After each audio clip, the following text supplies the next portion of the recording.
Hello，同大仙有緣嘅網友，你哋好。大仙靈籤堂嘅目標係弘揚大仙嘅靈驗，有求必應，警惡除奸。有時要問係免費嘅，絕不收費。想人生順景，事事亨通，就要敬拜大仙啦。話說今日真係有個我自己覺得就非常好嘅消息啊！唔好話我黑心啊，因為大仙嘅籤咁靈驗，我點可以唔講呢？係咪？因為嗱。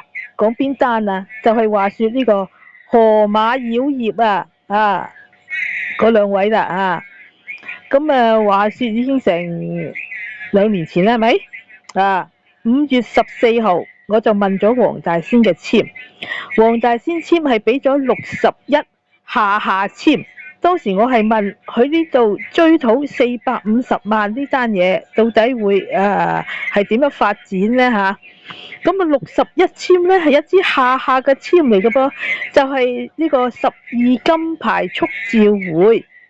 哇！我睇完我自己就覺得因為當時都未係仲有好多呢個咁嘅老淫蟲嘅家庭背景啲家人係乜嘢都未有好清楚㗎，係咪？咁但係當時我係5月頭一路睇佢哋嘅發展，咁我就忍唔住喺5月14號就問咗大仙籤，到底去追翻啲450萬嘅展望係點？點知就係61下下籤，咁一睇佢哋就係絕對唔會成功嘅咁果然啦擾攘咗2年啦，係嘛？即係我自己咧睇完支籤咧，佢因為其中有一句咧就係話老少扶居不斷哀。我就感覺咧呢兩年呢兩隻咁嘅嘢咧都係死唔斷氣咁啦不斷咧，總之搞好多即係令人好討厭、好煩厭嘅事出嚟。我自己就覺得呢個老少扶居不斷哀，一定係講呢個點嘅老淫蟲、老龜殼，一定係要去歸西咁先至叫做有得了斷嘅。我覺得就係咁樣啦。咁等，哇！終於等到今日呢個非常好嘅消息啦真係歸咗西啦，非常好真係呢件咁嘅事件啦呢兩隻咁嘅妖孽啦我覺得就終於可以俾大家唞唞氣啦，係嘛？真係消氣唞氣啦。不過咧我就講啦因為好多人都講啦，呢隻咁嘅河馬妖孽啦可能第日嗰個判刑啦，有啲就話好輕啦，有啲就話好重啦咁咧，我早排都問咗嘅，到底呢隻咁嘅河馬妖孽，佢最終嗰個即係入獄嗰個嘅情況係會點啦？籤咧就話佢唔會判得好重。我當然唔希望係咁啦，最好就有咁重得咁重啦，係咪？咁但係如果真係天意要佢判得輕，咁真係大家都冇法子啦。不過呢啲咁嘅人係嘛，即係就算人世唔會判得佢重，但係佢嘅將來正一講得衰啲收尾嗰2年啦兼及佢下一世啦都唔會有咩好我深信就係咁啦。咁好今日呢個咁嘅好消息當然要出片講下啦，因為真係大仙嘅籤差不多而家係99% 準咗啦，係嘛？終於呢隻老龜殼升咗天啦。不過我深信佢唔係升天我覺得佢要落18層地獄差唔多啦，係嘛？我覺得就係啦。咁咧真係我覺得係99% 靈驗當時嘅61籤咧係用籤筒問嘅就唔係我近排講嘅，哇！用呢個電子靈籤更加準啦，係嘛？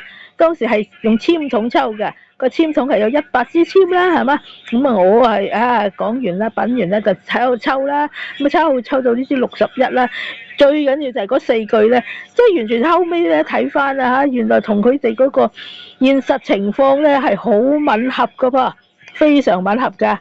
咁所以咧趁住今日有呢個咁好嘅消息老淫蟲呢個 say goodbye 啦，終於走啦，哎呀唔使喺度搞震啦咁咧，所以一定要再講下呢支大仙嘅靈籤係有幾準成嘅咁一齊睇下啦噃嗱，咁啊你要睇翻啦，我有呢個清單啦嚇，有呢個河馬之亂啦，咁啊有十幾段片咧，都係講關於呢隻河馬嘅嚇。咁啊由我5月14號開始，5月14號開始出嘅貼文啦，同呢個片啦嚇，就係講嘅嚇呢兩隻咁嘅嘢啦嚇，攞到61下下籤啊，唔會攞到450萬，亦都唔會有好結果。真係非常準成，非常靈驗啦。咁嗱，有睇翻啦嚇，嗰啲籤文裏邊啦嚇，已經講咗啦。佢話問婚姻，原來佢兩隻嘢真係有註冊登記喎，唔係話冇結婚喎。問婚姻咁啊，即係已經結咗婚啦嚇。問婚姻啦，更不好啊，非常準啦，更不好喎嚇。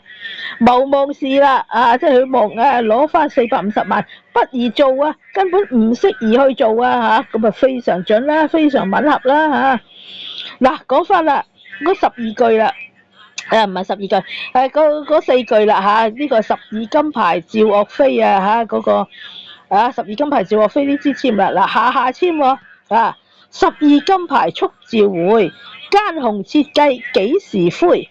可憐一旦功勞散，老少扶居不斷哀。嗱就係呢第4句啦。我睇完呢幾句咧，我就覺得呢單嘢呢兩隻咁嘅妖孽。一定係要等最老嗰件歸咗西落咗18層地獄先至叫做有得收科嘅嚇。果然今日就應驗啦，所以真係感覺非常好啊！我覺得就係非常好呢支成支嘅籤文啦，大家可以自己 Google 去詳細啲睇下啦。呢個咧就係我喺2024年5月14號出嘅片啦。61下籤啦，76歲嘅可伯啦，大山婆啦，又要驚動特首辦啦、房屋處啦、社署詐騙組啦，人在做天在看啦。因為當時我最先乜嘢，因為我攞到呢隻下籤，我就好積極去呢個令到佢哋冇得發揮啦叫做咁啊，樣樣我都做齊噶啦當時。我個名都多人知㗎後尾見到去咗 YouTube 啦，即係 YouTube 又好鬼煩嘅咁啊又好多後生出手啦，唔使我哋呢啲老嘢啦咁我就停手啦。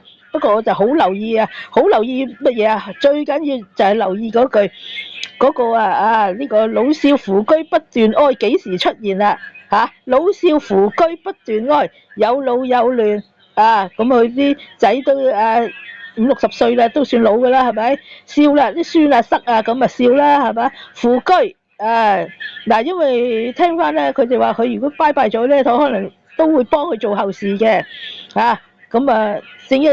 成班家人出唔出現，因為呢個真係唔知啦。咁扶居即係都睇住部靈車啦靈車扶居嘛，靈車啦不斷哀咁點都有啲傷心嘅，傷心乜嘢？傷心佢臨老唔過得世呢隻咁嘅老淫蟲老龜殼係嘛？真係絕對係咁樣啦。所以咧我都快脆你可以講我黑心啦，你可以話我係黑心嘅，因為我咧望2年前開始得到呢支籤咧，我已經一路咧就望佢快啲歸西啦，因為歸咗西咧先至有可能啦有可能就即係了斷啦嘛，呢兩隻咁嘅嘢啦嘛。嗱，再詳細睇翻呢4句啦有金牌咯喎，嗰隻咁嘅河馬妖咪演佢嗰隻流星錘嘅係嘛，就金啦係嘛金咁咧呢度呢啲籤咧係講岳飛嘛，咁岳飛係政府嘅人啦咁原來佢個大仔咧係政府呢個警員啲水警嗰啲喎咁嘅喎水警喎奸雄啦。咁其實兩隻嘢都老淫蟲呃隻妖孽，妖孽又想呃隻老淫蟲，咁兩個都係奸嘢啦係嘛？設計幾時灰肯定就唔掂當啦冇讓成功啦可憐一旦功勞散而家肯定就功勞散啦，錢又賺唔到臭名遠播，衰到冇人有呢個功勞散終於呢句啦，老少扶居不斷哀終於今日咧就呢個應驗咗啦呢個咁嘅老淫蟲老龜殼就終於係歸西啊！